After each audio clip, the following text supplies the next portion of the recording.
Bagaimana peluang tim nasional Indonesia untuk ronde ketiga kualifikasi World Cup 2026 setelah berhasil menang dari Bahrain dan juga dikalahkan dengan cukup telak dari Australia? Ya, kita bahas di video ini bersama gue Alvin, seseorang yang punya komitmen untuk sepak bola Indonesia.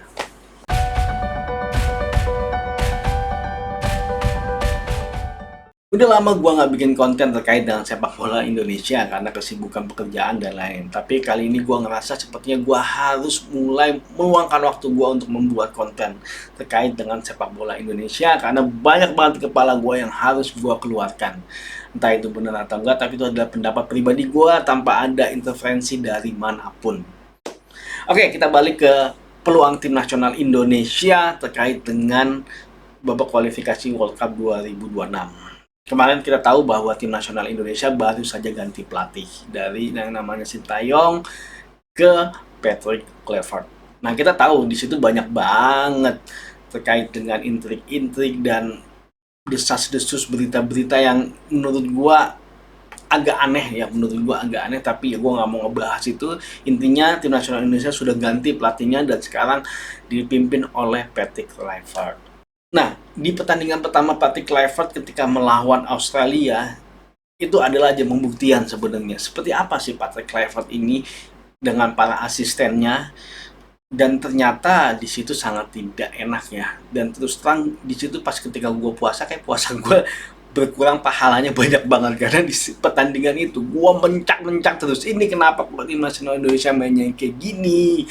Seorang Patrick Kluivert tidak bisa melihat permainan Australia dan permainan Indonesia sebelumnya seperti apa.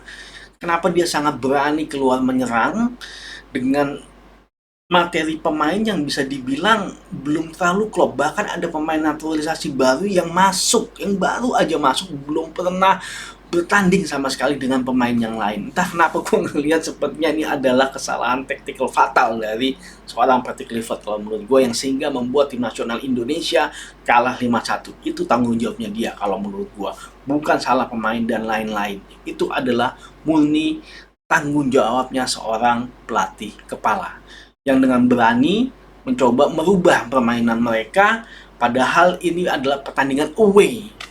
Nah, di pertandingan kedua, ketika melawan Bahrain, gue ngeliat starting line-up-nya, oh oke nih, sepertinya sudah mulai balik ke filosofi yang lama.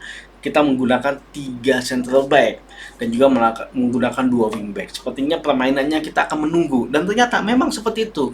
Permainan kita menunggu, dan selama yang gue inget, golnya tim nasional Indonesia tuh selalu hadir dari fast transition.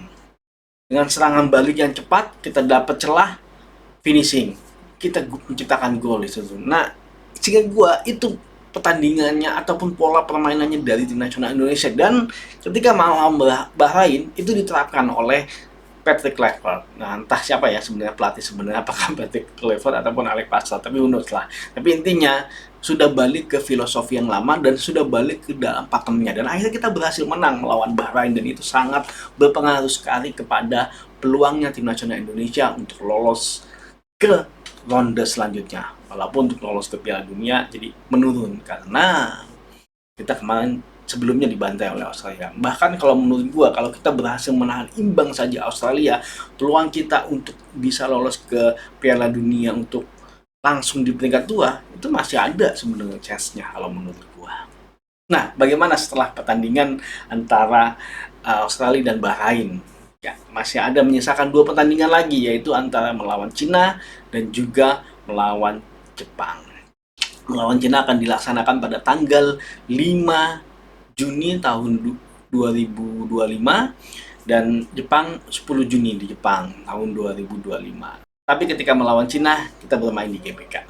Nah, kondisi saat ini tim nasional Indonesia berada di posisi keempat, kalah dari Australia dan Arab Saudi. Australia di peringkat 2 dengan poin 13, Arab Saudi poinnya 10, sedangkan Indonesia poinnya 9. Nah, sedangkan Bahrain posisinya di peringkat 5 dan Cina posisinya di peringkat 6 dengan masing-masing poinnya 6.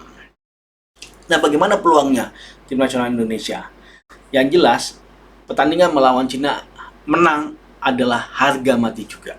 Tidak boleh dianggap remeh, tidak boleh lagi melakukan kesalahan taktikal, Timnas Indonesia harus bisa meraih poin penuh, angka 3. Ketika kita seri dengan Cina, peluang kita semakin kecil, bahkan kita bisa kemungkinan tidak lolos ke ronde selanjutnya. Peringkat 4 pun kita akan susah untuk meraihnya. Kenapa? Di pertandingan nanti di match ke-9 ketika Indonesia melawan Cina, Bahrain akan melawan Arab di kandangnya Bahrain. Jadi peluang Bahrain untuk meraih poin penuh di sana cukup besar kalau menurut gua. Kenapa? Karena Bahrain berhasil menang dari Arab Saudi ketika Piala Teluk yang baru-baru kemarin dilaksanakan, yang Bahrain adalah juaranya. Dan itu bermain di Kuwait waktu itu. Apalagi pertandingan ini dilaksanakan di kandangnya Bahrain, yang kemarin kita sempat dikerjain lah sama Bahrain. Apalagi nanti ketika mereka lawan Arab, dan itu sangat berpengaruh terhadap kelolosannya mereka ke babak selanjutnya. Bisa jadi Bahrain menang di pertandingan ini kalau menurut gua. Nah, banyak orang yang menganggap ketika kita menang lawan Cina, kita akan langsung lolos ke ronde selanjutnya. Udah pasti, tapi gua melihatnya sepertinya peluangnya masih ada. Peluang kita tidak lolos itu masih mungkin. Kenapa? Poin kita di angka 12. Bahrain di angka 9. Tapi kalau di pertandingan terakhir kita dibantai sama Jepang, sedangkan Bahrain berhasil menang melawan Cina, kita kalah selisih gol, maka kita akan berada di peringkat 5. Karena bisa jadi di pertandingan terakhir di game match play yang ke-10, bisa jadi Arab Saudi juga menang melawan Australia. Karena ketika Arab Saudi kalah poinnya 10, tapi ketika dia berhasil menang melawan Australia, poinnya di angka 13. Nah, apa yang terjadi? Mau nggak mau kita berada di posisi kelima dan akhirnya kita tidak lolos. Jadi, kalau menurut gue pribadi, pertandingan melawan Cina belum penentuan, tapi harga menang adalah wajib. Karena kalau kita imbang, poin kita 10, bisa jadi poin kita sama dengan Arab Saudi, selisih gol kita kalah dari Arab Saudi. Apalagi kita pertandingan melawan Jepang. Nah, Arab Saudi pertandingan terakhir melawan Australia, itu di kandangnya Arab Saudi. Jadi, kemungkinan kita nggak lolos itu masih ada. Dan jangan sesumbar ketika sudah kita berhasil menang dengan Cina. Itulah mengapa gue rencananya ketika pertandingan terakhir melawan Jepang, gue akan berangkat ke Jepang untuk nonton. Karena menurut gue penentuan kita lolos apa enggak itu ketika kita melawan Jepang. Karena menurut gue Bahrain akan menang melawan Arab Saudi. Lain halnya kalau misalnya nanti Bahrain seri ataupun kalah dari Arab Saudi, kita lolos ke ronde 4 itu sudah yakin banget, karena nggak bisa lagi Bahrain menyamakan poinnya kita ketika kita menang melawan Cina. Tapi kalau kita seri lawan Cina, siap-siap aja gitu loh, karena bisa jadi poin kita juga sama nanti lawan Bahrain, sama-sama 10 kalau kita pertandingan terakhir kalah dari Jepang. Nah, bagaimana peluang kita untuk lolos langsung ke dalam Piala Dunia 2026? Peluang sih masih ada sih, tapi sangat kecil kalau menurut gua. Karena walaupun kita berhasil menang di 2 pertandingan terakhir, kita harus mengharapkan Australia itu tergelincir dan juga Arab Saudi tergelincir. Tapi Arab Saudi kemungkinan tergelincirnya besar kalau menurut gua, karena bisa jadi dia kalah dari Bahrain. Nah, secara histori yang baru-baru ya Bahrain berhasil menang. Bahkan di pertandingan itu yang gue lihat secara statistik pun Bahrain berhasil unggul dulu 2 gol, baru akhirnya mereka menang 3-2. Cuman ya di situ memang Bahrain konsepnya bertahan ya, konsepnya bertahan. Tapi nggak tahu nanti kalau di kandang Bahrain seperti apa, kita lihat. Karena juga sepertinya Australia juga karena sepertinya Arab Saudi juga sekarang permainnya cukup mencoba bertahan dan serangan balik ya. Karena mungkin mereka udah ini kali ngambil pelajaran yang cukup besar dari pertandingan melawan Indonesia. Nah, Australia apakah mungkin tergelincir? Ya mungkin, karena menurut gue bisa jadi Jepang berhasil menang ataupun berhasil menahan imbang, karena Australia saat ini poinnya di angka 13.